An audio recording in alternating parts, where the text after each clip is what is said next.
Assalamualaikum warahmatullahi wabarakatuh. Perkenalkan nama saya Landari. Di sini saya akan analisis faktor lingkungan umum, faktor lingkungan industri, dan faktor lingkungan internal, dan juga rekomendasi strategi korporat dari PT Rumah Makan Sederhana. Yang pertama itu ada faktor ekonomi, di mana faktor ekonomi ini peluangnya pertumbuhan kelas menengah mendorong konsumsi makanan di luar rumah. Ancamannya adalah kenaikan harga bahan baku karena inflasi dapat mempengaruhi profitabilitas. Yang kedua itu ada faktor politik. Nah, faktor politik ini adalah peluangnya dukungan pemerintah pada UMKM di sektor kuliner. Dan ancamannya adalah regulasi ketat terkait keamanan pangan atau pajak restoran. Yang ketiga ada faktor sosial dan budaya, di mana peluangnya adalah makanan tradisional Minang sangat diminati seluruh Indonesia, sehingga dapat mendukung citra merek dari PT Rumah Makan tersebut. Nah, ancamannya perubahan gaya hidup menuju makanan sehat dapat menurunkan minat konsumen pada makanan bersantan. Yang keempat itu ada faktor teknologi, di mana faktor teknologi ini peluangnya adalah platform pengiriman makanan online seperti GrabFood, GoFood yang memperluas akses pasar, dan ancamannya adalah ketertinggalan dalam adopsi teknologi digital dapat mengurangi daya saing itu sendiri. Analisis faktor lingkungan industri rumah makan sederhana. Yang pertama ada persaingan. Tingkat persaingan tinggi dengan banyak restoran serupa yang menawarkan masakan Minang atau lokal lainnya. Yang kedua, pemasok. Ketergantungan pada pemasok bahan segar seperti daging, sayur, rempah-rempah sehingga fluktuasi harga bahan pokok menjadi tantangan tersendiri. Nah, yang ketiga itu ada pendatang baru relatif rendah karena merek rumah makan sederhana sudah memiliki nama yang besar, membuat pendatang baru sulit bersaing dengan segmen yang sama.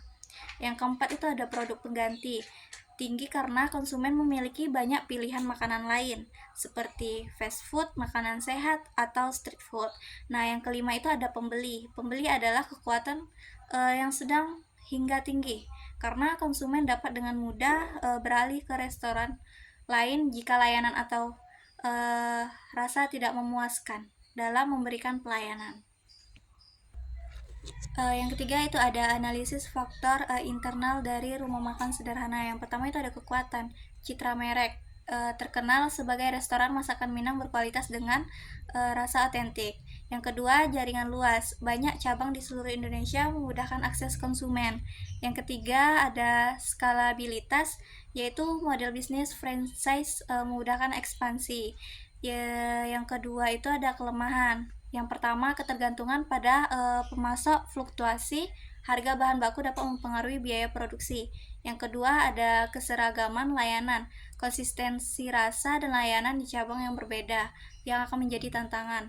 Yang ketiga, ada kurangnya inovasi, sistem pemesanan atau pemasaran digital belum dilaksanakan secara maksimal.